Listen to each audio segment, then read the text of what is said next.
Welcome back, Pod People. My guests today are Gabriel Bernini and Alexandra Jade, the director and writer, and both of them wrote Blood Barn, respectively.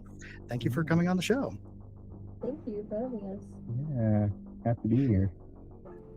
Great. So, Blood Barn is a sort of homage to classic group of friends goes to a cabin or barn in this case and hangs out, and then horrible things end up happening to them. And I've got to say, it's a lot of fun, some pretty horrible, disgusting moments, and a lot of really funny moments as well. And this is your guys's first or arguably second feature film after triple thriller Night of the Black Glove, which I believe was an anthology film. Did you guys make all of that, or did you just do one of the features in it? We did all three, and yeah, it's that was like our first kind of full length project. It's not quite feature length. It's like about an hour long, Okay. but I would call that feature length. yeah. It's that was our the kind of thing that led to us making Blood Barn. That was making those short films. Those were all shot on video, absolutely no budget, and just all friends of ours helping out making short films in Los Angeles. And we did like a little tour of those, screening those in different cities, and that was kind of how we started at seeing if we could get investors for a feature film. That's great. Yeah. So I believe there's only one overlap of the actors from Triple Thriller to Blood Barn with Simon, which honestly I found a little surprising. As I was watching Blood Barn, one of the things that really jumped out to me was the chemistry between the different actors. It really seemed like I've seen a lot of these movies where the premise is a group of friends go to the place and then bad things happen to them at that place. And most of the time, they don't really come across as like an actual group of friends. Uh, Mhm. but in Bloodborne, they really do. The chemistry between the characters and the actors is very natural. The way that they joke around and sort of prank each other, but don't really get their feelings hurt by the pranks typically. The whole thing really made me think, oh, I bet this was made by a group of people who all know each other from before the film. But it looks like that's not actually the case. Oh no, that is the case. That is the Oh, case. oh, okay. Yeah.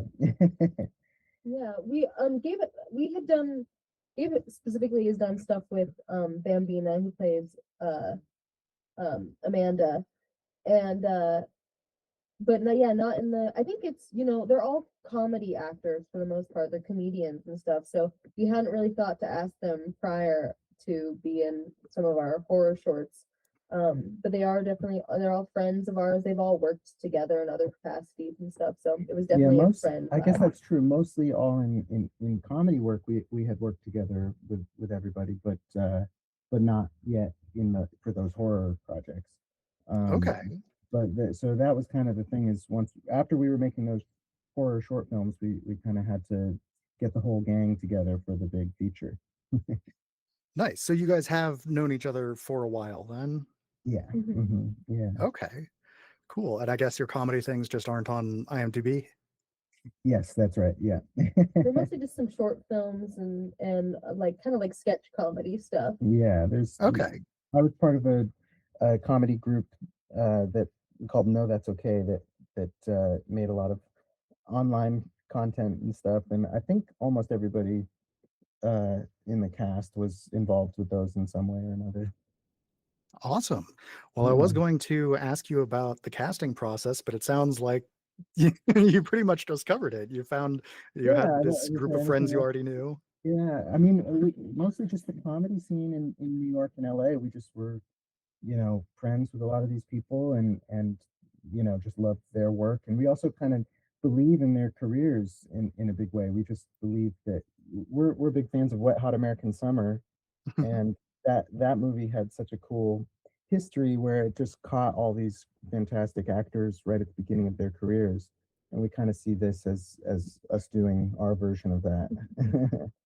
Awesome. Yeah, it sort of makes me think of how so many people who went on to bigger and arguably better things got their start working on trauma films. Oh, absolutely. Yes, yeah. Yeah, Troma released our short films also. So we Oh, yeah. well, Yeah. maybe I can go find them on Trauma now then. I was Yeah. trying to find Triple Thriller to watch it and I couldn't find it That's the anywhere. only place it is actually. I think Yeah.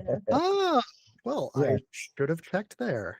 That and on VHS. We've got some tapes everywhere, you know. Oh, that's great. Yeah. I own a few modern films on VHS, like Cool.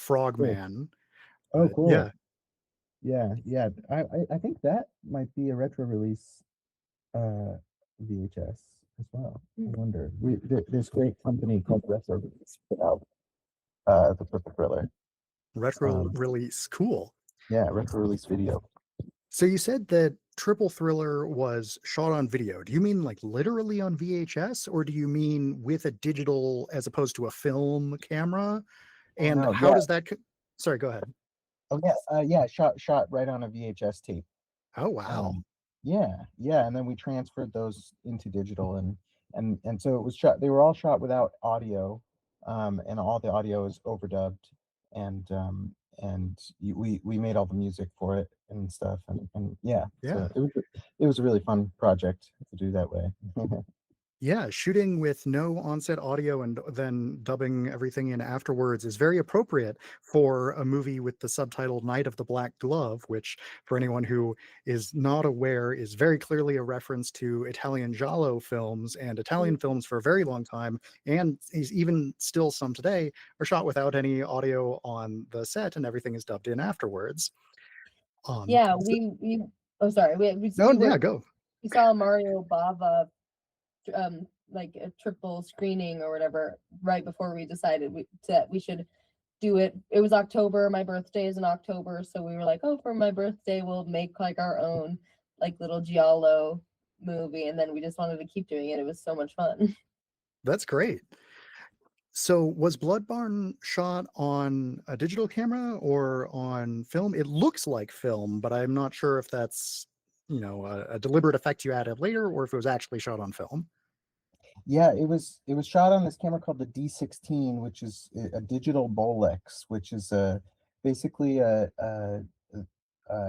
one of the only digital cameras to go up in value after it was discontinued, and it's just very strange digital camera that is built inside of a 16 millimeter Bolex body, but it is a digital camera, and so you can use old vintage lenses on it, and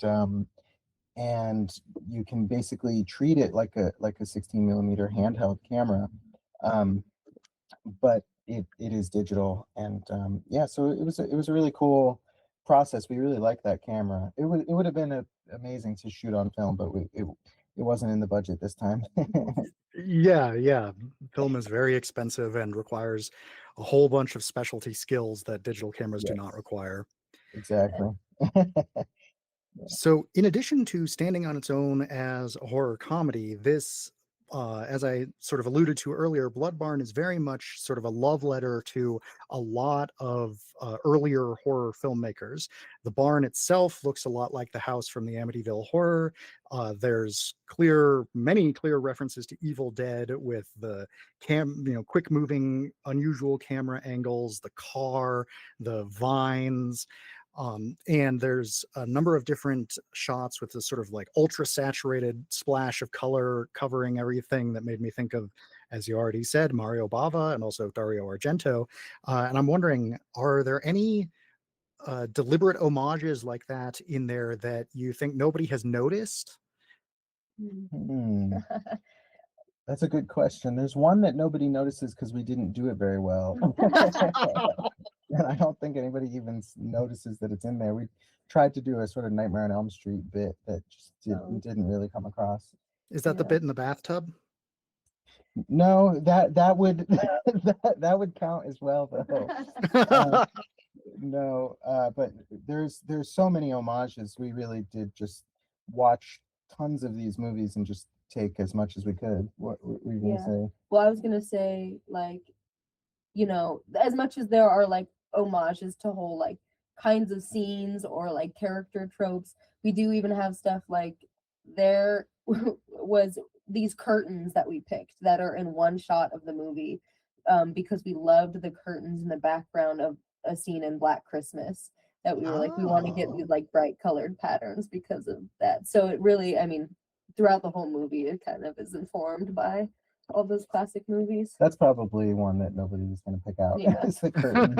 Like not even an homage. We were just like, Yeah, we just that's a love good those looking curtains. curtain. I will say we did pretty good with getting them the exact same ones. Yeah. They look very, very similar. nice. One that I'm guessing probably not deliberate homage, but I am curious is when they're watching the video on the CRT television, there is a doll that made me think of Alice, Sweet Alice. Oh Oh, wow. cool. That's Interesting. I do love that movie. Yeah, the doll. You know what's so funny is the doll was going to be a bigger part of the movie too. We had shot other stuff with the doll that got cut out. But it's interesting that you even recognize the doll because we went really back and forth whether we should have there be like a deeper bit with the doll or not. But yeah, that one was not deliberate. But there you go. There has been a fair amount of those where we've noticed after the fact that we'll be watching a movie that we've never seen before, and we'll go, "Oh my God, this is the exact scene from Blood Barn." So Oh, great. that's always good. And speaking of that scene where they're watching things on the CRT, did you do a screen replacement on the CRT or are you actually recording the That actual was a television? screen replacement. Although Okay. we did have some stuff playing on the CRT, but it didn't look as good as when we did the replacement. And then also that let us manipulate what was on there. Um, Yeah. so we were able to kind of mess around with it a little more. But I was concerned that it was going to look worse with the replacement, but it actually was the other way around. Yeah, I know from experience that recording a CRT actually playing on a camera does not result in something that looks the way that it looks to the human eye. And so Right. I think doing the screen replacement is almost definitely necessary in that No, sort it's of true. situation. I think we even went to the trouble of fixing that problem where you get the lines that go up the screen.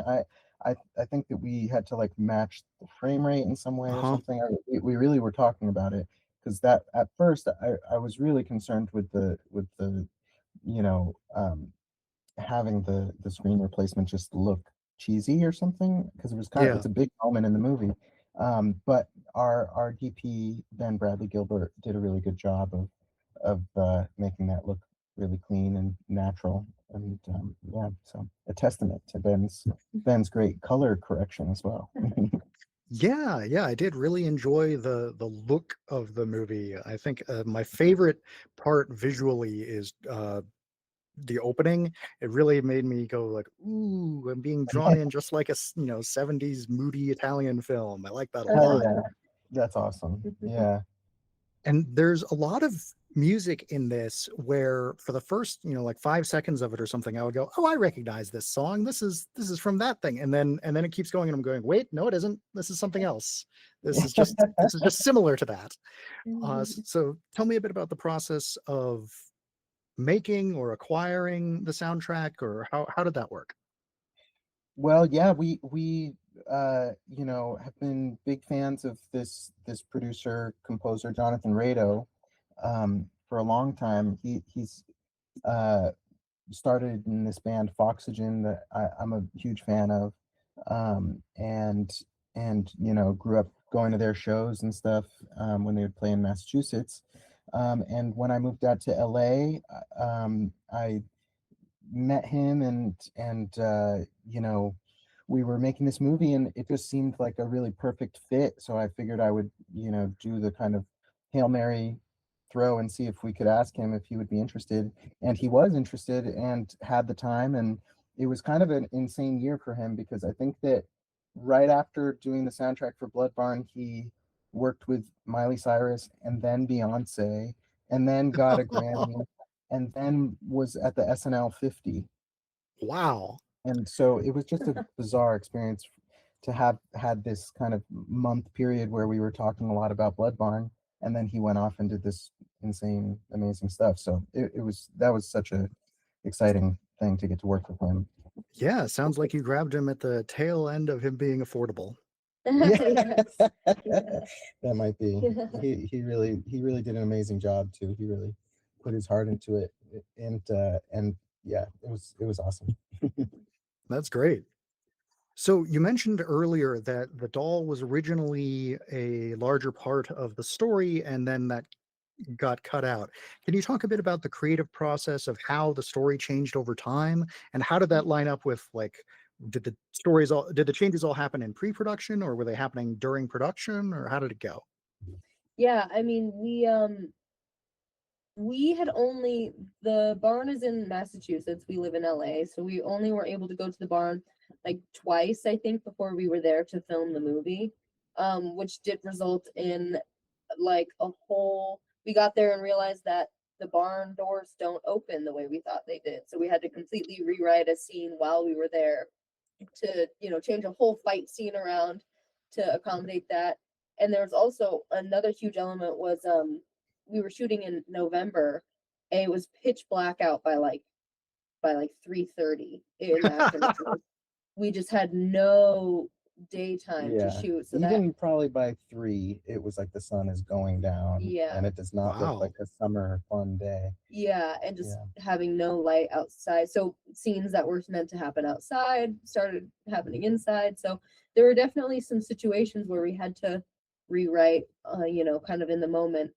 But then we came back to LA and have been, Gabe is editing the movie himself, which has been a long process. But something great about you editing it has been that we could kind of see immediately this needs another something in it. This needs another beat, or this isn't working and we need to reshoot it. So there was about a year of pickups that we were doing in LA, kind of over time, just after doing these work through the movies, kind of being like, trying to fix the things that we felt like we could do. And I mean, I don't think it's changed that much in terms of the original story, but just little things like this doesn't really make sense. We should Yeah, do something that makes a little bit more sense here. the rewrites were the biggest hurdle of like we had to rewrite certain things so fast while we were there, based off of the obstacles,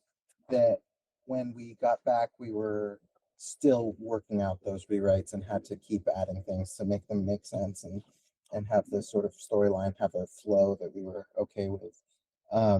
But yeah, it was just the actual experience. Also, the other thing is that we were trying to keep everybody to their SAG uh, requirements of the 12-hour day, which is maybe isn't it even maybe supposed to be 10 or something? I don't know. We were supposed to, end at a certain time, and then that made it so that we had to have a 12-hour turnaround. We couldn't have them come back super early in the morning during when the light was out. So if we finished filming at 1 in the afternoon, we weren't supposed to ask them to come back until 1. Or if we finished filming at 1 in the morning, we weren't supposed to ask them to come back until 1 in the afternoon the next day.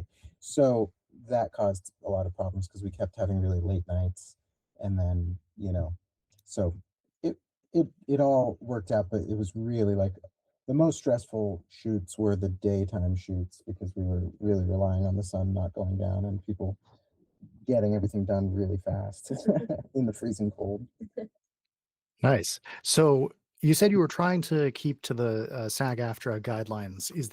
Was this a union shoot, or were you just trying to like stick to those guidelines anyway? It was a SAG union shoot, but Okay. not any other unions. Yeah. Okay. We had to get permission because one of our actors is in SAG, so all of the actors had to be, have the same SAG rates and stuff. But we had been writing and doing this movie and the strike was happening.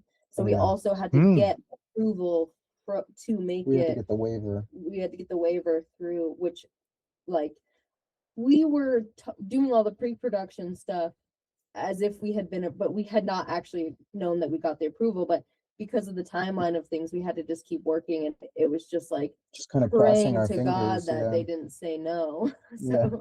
it was yeah. it all worked out in the It end. all worked out. It really was like maybe 2 weeks before the shoot that we actually got our SAG approval, and All right. all systems go. So for the shoot, was the same building used for the interior and exterior apart from the pickup shots? Yeah. Nice.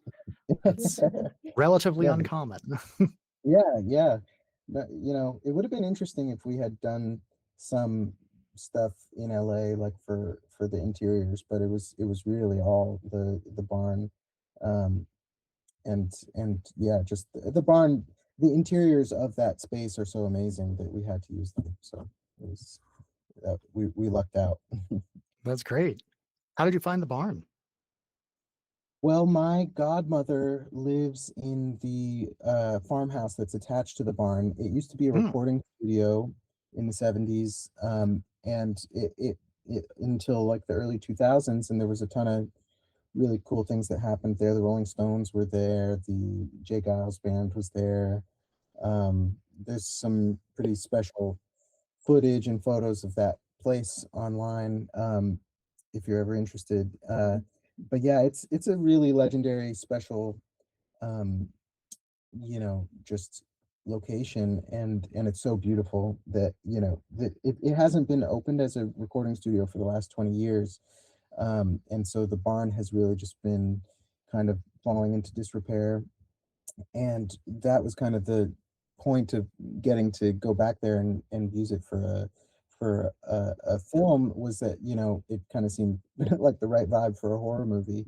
Um, and it's funny because it's probably in even better condition than we actually made it seem. Like, we ended up using the back barn as our front of the barn, which the back is a lot worse looking. The front is still like well painted and stuff. So, but it's a really special place, and it was a blast to get to go spend time there, even if it was a little bit cold. That's great. I'm trying to remember which movie it is that like people going to record an album in a barn in the middle of nowhere reminds me of. It might be Rocktober Blood.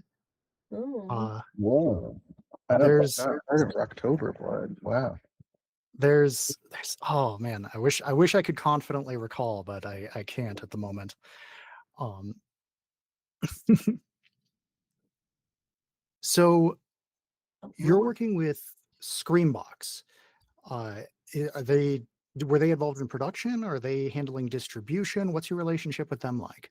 It's uh it's Actually, here, can we pause for a moment? I'm getting an echo. yeah, I just noticed that my phone somehow was like attached as a microphone, which the phone was Oh, like in my interesting. pocket. So has it sounded like Huh. the Well, audio coming from a it. pocket? I mean, it sounded like you were recording with not a particularly great microphone, Shoot. but I'm not getting the echo anymore, so we can continue. Okay, I'm sorry about that. I hope does it sound Uh, different now? not hugely. Okay, good. It's Um, probably the same. I don't know what that was about. Hmm. Huh. yeah, Sorry about that. and yeah, no worries. I can edit out this little bit before publishing. Yeah. What was the last thing you were saying? What was that last question? I was just about to answer. Yeah, so I saw the Screambox logo at the beginning of the film and on the poster, and so I'm wondering what your connection with them is. Were they involved in the production? Are they handling distribution? What's going on there? Well, we did kind of the classic independent movie thing where we got uh, private investors to help us make the movie and get through the production, and that was kind of our way of making the film. And then we took it to festivals. We had a premiere at Nightmares Film Fest in Ohio, which was really exciting. And kind of around that same time, we were in talks with Cineverse about doing the release, and they recommended doing a Screenbox exclusive. Um, and so that was exciting to us. We love Screenbox, and we love the fact that they're really platforming low budget horror, and they're kind of one of the only ones doing that right now, really helping low budget horror movies get out there and get on all the streamers and kind of have this look of being a serious movie. So that has been huge for us, and we were kind of hoping that something like that would happen after we made the movie, and so we've been really lucky, and it's been a good experience. Nice. Yeah. So tell me a bit about the budget. You said you got private investors to pitch in. Longtime listeners will get this question. Were any of them dentists? Yes, we've talked about that, the Sam Raimi thing a Yeah. lot. Oh, Yeah. not just Sam Raimi, but a lot of folks. But yeah, That's please all go Really? on. All right. Disney. Well, there you go. Yeah, I don't know dentists, No right? No dentist. dentists. One was in the garbage business. So that's, that's close. That's the closest we get to dentist probably is garbage business. Um, I'm trying to think what other jobs. Tech. One is in sort of what is that? Protecting you from viruses. What is that called? Cybersecurity. Cybersecurity. We have a cybersecurity investor. Nice. But basically all of our investors are just people who were very supportive and down to be part of something that we were going to put all of our passion into. And I think that the one thing that we could tell all of them is that there was no way this movie wasn't getting made. We were going to make the movie no matter how much the budget was. Even if we got $10, we were going to go shoot this movie at the barn. And so that was really the driving force behind it, is that they could rely on us, that we were going to go make this thing. And so I think that helped us. That went a long way for people, is that it wasn't like their money was the thing that was actually getting us to do it. It was going to happen no matter what. So yeah. Cool. So what did the budget end up being like? Well, it's shifted around so much at this point. With, like, we had finishing funds and different things that have come in at different times, but it's basically around 125,000 at this point. Um, Nice. yeah, which, for movies these days is a really, you know, we got a bargain. We got a bargain on and hopefully, we put so much of our own sweat equity into this movie that we're hopeful that it's this kind of thing. I mean, there was so much passion and love put into the movie that we we kind of, like, it's hard to even value that stuff in the same way. It's like, we the money that people put in was really just to kind of make those things that we couldn't do ourselves happen, like putting people up and renting gear and things like that. Yeah, on a production of this scale, there is definitely a lot of not directly compensated work going into making it. I've Yeah, I've found that to be the case with pretty much everyone I talk to. yeah, Yeah, yeah. I mean, it was such a team effort from all of the people who were. It's even funny to call any of them like grips or PAs, because everyone wore so many hats. Everyone did a little bit of everything. It was just like, which is, we are endlessly thankful for everyone's, the work they put in. it's true. We also, I feel like you and I were probably working like 20-hour days for the entire, like, like 11 days that we were shooting, because we were also living in the barn. So from the moment that we went to bed to the moment that we woke up, we were getting things ready. We were cleaning the space so that when the cast came, they were going to be in the place where we were sleeping, for the whole day. So it was just, I mean, it was a constant thing. Even sleeping was just so that we could have energy to get up and do Yeah. more Blood Barn Yes. stuff. And also, we had an 11-day shoot schedule, so that's really, really tight, for a feature, and especially a feature with so many people. We had 7 characters and a lot of setups and a lot of crazy ideas of what we were going to shoot, and so it was a lot of, just we were working all the way to the last second. There was no time spent dilly dallying around the Blood Barn. Yeah. So with as much dedicated last minute effort as that required, and with all of those things that may or may not have worked out that ended up working out, it does sound like the shoot ended up being fairly serendipitous. If you could, travel back in time to before the shoot, knowing everything that you know now, what would you do differently? Mm.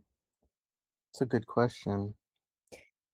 Like, really feel like the only thing I actually would have changed are maybe like some specific story elements that, like, in terms of our shooting capabilities, Right. If we I had known some things before we got there. yeah, maybe would have changed some things about how stuff happens in the movie. But I mean, Yeah. I really wouldn't change anything else about Maybe weekends, if we had given ourselves weekends. maybe a little bit more time. But I mean, the budget that we had when we had started filming, I think the 11 days is all we could swing. So Yeah. it is like it was just what we had. But I mean, for as crazy and chaotic and complicated and unexpected so much of that was, it was a lot of fun. And I think that it's crazy how much you can go through such a harrowing experience and immediately want to do it again as soon as it's over. Oh, Yeah. yeah. I'm reminded of a quote. I can't remember who it's from, but it's to the effect of writing is intolerable and not writing is intolerable. And the Yeah. only decent state of being is just having written. Yeah. Yes, yeah, Yeah. that is Nirvana. Yeah. Is Yeah. We basically made ourselves like, you know, deeply physically sick after by the time we were done with the shooting and the cleaning of the barn. And by the time everybody had left, we Alex and I spent like a week just in Massachusetts, just kind of decompressing, recovering from feeling sick. And it was a strange. I look back on that kind of with a fond nostalgia, because it was this feeling of just relief that it was over, but also kind of like, just overwhelmed, dazed and complete, confused. being completely overwhelmed. But now, since we're releasing this thing, all we can think about is getting back and making another one, and also beating this one. We want to go harder and go crazier on the next one. So we're excited. Nice. We hope that this one leads us to the next one. So that's the goal. Yeah, I cannot imagine sleeping 11 days in a row, 4 hours a night could possibly be a healthy thing to do. Yeah. Yes. Yeah, but it's an amazing thing how your body, I mean, we were okay the whole time. It was truly like the last day that it felt like we were just coming to pieces. And it was Yeah. like, your body lets you push through until it's finally the end. And then when it was over, we absolutely were just Fell apart. fell apart, but Yeah. we made it through. I was kind of falling apart the day before it was over. That's true. That You were in bad shape. I was really feeling sick the last day of shooting, but it was one of those things where at night you're just like, how can I do this tomorrow? And then Yeah. you just kind of figure it out. But you also have 20 people expecting you to be there doing something, so there was no option to not do it, which I think that was part of the fear. It's like, what if, but we made it through. And Yeah, yeah. your stage health carried you Yes. almost the entire way. I mean, Yeah. I think also just the cold. It was just by the end, it was really getting cold and smelly and funky. We had left a lot of the practical effects to the end as well, which are the hardest things to shoot. So it Oh, was it was yeah, I yeah. that's interesting. Most people that I've talked with who make a deliberate decision about that sort of thing do the practical effects like on day one if they can. Interesting. That probably Yeah. would have been smart. I Yeah. think we didn't have a lot of, in terms of like continuity and stuff, we didn't have a lot of, we couldn't like reuse a lot of the stuff that we had. And we're in like Mm, rural Massachusetts. So it was a lot of right. it was kind of like, we've kind of got one, maybe two One tries at chance. this. Yeah, So with the costumes, even there's only one dress, or there's only this many T-shirts that we can get all bloody and stuff. So there was some things that were just scheduled for those purposes. The logistics that go into, like, we can't cover Simon in blood on day one. and then have him wear those shorts again the next day. Yeah. Yeah, But yeah. yeah, that makes sense. Yeah. So you said you're hoping that this will, uh, that the reception to this one will carry you on to the next one. When you say the next one, do you just mean your next film, or are you talking specifically about like a Blood Barn 2? Well, both. We would love to make Blood Barn 2. We have a script, and we have full ideas about what we want to try and do with that storyline. But we also have other scripts. We've been That's one of the nice things about having it was about 2 years ago now when we actually shot Blood Barn in November of 2023. And so or I guess over 2 years, but almost two and a half. And so in the meantime, we've been writing scripts for what we want to do next, and we're just really excited. We want to make a movie in LA. We live in Oh, LA, and we love this city, and think it would be so fun to make something low budget and crazy here using the locations that we are around on a daily basis. But also making a Blood Barn 2 has been a big dream even since before we made the first movie. We've been talking about how it's meant to be a franchise. nice. Yeah, that's interesting that you're trying to make low budget films in Los Angeles. I would say that I think of the people who are trying to break into mainstream big budget filmmaking, of course, almost all of them moved to LA. But of the low budget filmmakers who are the people that I interview, uh, it's pretty rare that they're based out of Los Angeles. Did you guys move to LA because you wanted to break into mainstream filmmaking, or do you want to, remain independent for your entire careers? What's your goals there? Well, I think that, we moved to LA because we wanted to live in a city. We both come from small towns. Okay. And so we wanted to just take part in the art scene of this city. And Alex is involved in the literary scene, and I'm also involved in the music scene here.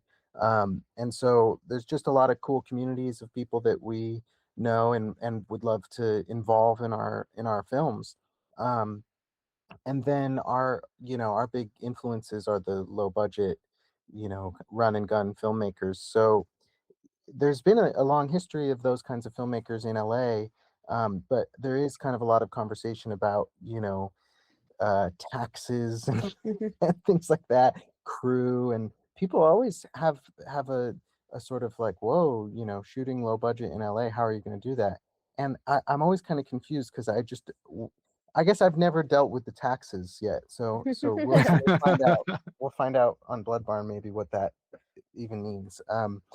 But but yeah, so so far, I mean, we're just used to shooting here because that's what we've done, except for Blood Barn. So it doesn't have the same obstacles that people have posed, but we haven't ever had a really, serious, crazy, serious budget or anything. So we'll see what happens next. But we just have a lot of ideas that take place in the city. So I think that there's, it's a divisive because of the mainstream big movie industry being what it is right now. There's such a gap between, you're either at the top of this industry kind of, or you're in the low budget underground scene. And I actually think that there's an incredible, like, low budget, like shorts and otherwise happening in LA right now. There's tons of incredible micro cinemas like Whammy and Silver Lake Shorts and this stuff that really highlight this stuff. I think as awful as it is that it's so difficult, I do think that there's kind of a budding movement in opposition of the big media or movie system. yeah. Yeah, and we just love LA and want to. There's so many incredible locations, and there's something very fun about stealing the locations when we're not supposed to. Yeah. Yeah, it's good that you aren't just trying to make movies and happen to be in LA, that you have intentional desire to use the city itself. Like as the saying goes, Los Angeles plays itself, Yeah, and yeah. Right. So it's always good to actually make use of what you're surrounded by. So that's great. Totally.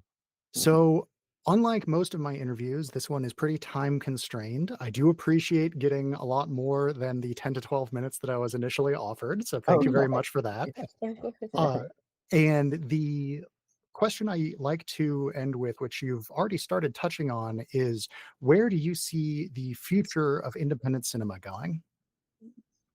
Yeah, well, we have just this kind of desire to just go back in time as far as that stuff goes. Like, I just wish that, you know, Blood Barn, I think, would have been an amazing drive-in theater movie, and it's, the kind of grindhouse culture of making movies that are hangout movies and have a lot of fun press around them, and then you see the movie and it's just made for the pure kicks. That's the kind of stuff that we get into, that we really enjoy watching, exploitation films. And so we want to live in a a world where that kind of movie can be made and be profitable so that you can make more. So that's kind of our main, goal right now, and life dream is to try and be able to make a movie a year and just kind of keep them Nice. rolling and make a industry out of that and make a career out of that. So that's really the main goal. And I think that has a lot to do with the theaters involved and the fans and audiences involved, and kind of just connecting all those dots, trying to find people who have similar desires that we do. And um and so we're starting to see that kind of stuff come up more and more, and people get into stuff that's made on a low budget, and those things make profits and stuff. So we just want to see more of that, and we want to be part of it ourselves. So that, I think that's, you know those are big goals, but that's what we're going for. Yeah, and I do love the independent, you know, film scenes that happen all over the country. I mean, having gone to Columbus, Ohio for this screening, we met so many incredible people who were coming just from the surrounding area, and it's exciting that people are able to do it wherever they are. There's no like localized necessity to be in one place, and I think that that will hopefully add to LA being a place of LA independent movies, not Yeah. necessarily you go to LA to make whatever movie you want, but that anybody can do it anywhere. And I think that I think we'll be seeing more of people. I mean, I feel like physical media is coming back in a big way, and that stuff. I think the more things go in a certain direction culturally, there will be like an opposition that goes a little bit the other way. Yeah, it also feels like we're having this period of people talk about, what is it, like, social media, uh like Fatigue. fatigue, that's the word. Mm, Just fatigue of the internet in general and stuff. And I don't know, I think that we've experienced that in some form, and we have this appreciation for physical media and for in-person screenings and the theatrical experience. And I just hope that more and more people start to turn back to those things, and realize the value in those things as we've crossed through this period of you know the internet taking over. It would be fun to be a part of whatever that transition would be, if it moves in that direction, at least for certain communities. That's what we hope will happen. yeah, yeah. It's interesting pulling a few of the different things that you mentioned together in my mind. You talked about sort of the communal experience of movie watching and about how you would like to make the kind of movies that would show at a drive-in. I live in a small city, not quite a small town, but definitely nowhere close to as big as Los Angeles, and we have a drive-in movie theater. No way. And oh That's yeah, and that it's my absolute favorite way to watch movies, not just because I get to see a fun double feature, but also because hanging out before the movies begin and in between the movies, getting to talk to the other people in the community about what we're watching and things like that is really a blast. So I'm right there with you on those communal aspects. And specifically on the subject of making at least one movie a year, you might be interested in listening to my interview with Charlie Steeds, who is a British filmmaker who has been putting out more than one movie a year for quite a while now. Wow. Wow, amazing. All right. Yeah. He's got an incredible work ethic. He did Barge People, Gods of the Deep, Freeze, Lord of Wolves, a whole bunch of stuff, most of which are on Tubi, so you can watch them for free. Cool. That's awesome. We Yeah, love you know, Tubi. I've heard of him actually, and that's exciting. You know, I mean, that's the exact world that we get excited by. So that's we'll have to look into that and check out that pod. Yeah. Well, thank you again for coming on and talking with me. This has been a really fun conversation for me, at least. Yeah, of no, us course. too. Thank you. Yeah, thanks for having us. All What is right. the town that has the drive-in, that, if you don't mind saying? It's Pueblo, Colorado. Oh, no Yeah. way. Wow. Okay, cool. Yeah, Wow, yeah. that's honestly so lucky to have a drive-in. There is one in LA that is kind of corporate energy, but there used to be some incredible ones that it's just like one of the greatest like bummers that those don't exist So anymore. sad. So sad that they were going away leading up to like COVID, where that would have been the perfect thing if Yeah. everybody could just sit in their car and not It's not true. watch them. But It's yeah, true. yeah, that's cool. It's special to have that. Yeah. Yeah, they count as a movie theater, so they also got closed during COVID, despite, as you pointed out, it being one of the safest things you could do in that Right, regard. right. Right. Yeah. That's funny. Yeah. Mm. Well, cool. So when is the planned release date? for February Bloodborne? 17th, next Tuesday. Okay, so this interview will go live a bit after that, but great. People will then be able to stream Bloodborne on Screambox, where it should be for at least a number of months, I imagine. Yeah, I think it'll be 3 months on Screambox and for rent on Prime and Apple and things like that. Cool. And then in 3 months after that, it'll be available on the Tubies and Fandoras and all those. Great. With ads, and then also we'll be doing a physical release. So for the people to get those VHS and Blu-ray copies. Fantastic. Yeah. So, aside from looking for the movie on Screambox or later on Tubi, do you have any social media or a website or anything like that that you would like to direct any listeners to? Yeah, well, they can follow the Instagram for Bloodbarn at Bloodbarn. Is it at Bloodbarn Film? I think it's just Bloodborne. I think it's just at Bloodbarn. Our personal ones are connected on there if you want to find us in the bio of the Bloodbarn. All of our actors are tagged in some of the pictures Yeah, and stuff. So. That all of our actors have awesome content that they make themselves as well. So there's a lot to be found there. Great. Yeah. Well, thank you again, and it has been a pleasure. Good luck with the release, and I hope it leads to a sequel and many other films. Thank you yeah. so much. Yeah, thanks for having us. Fun talking. Wonderful. Yeah.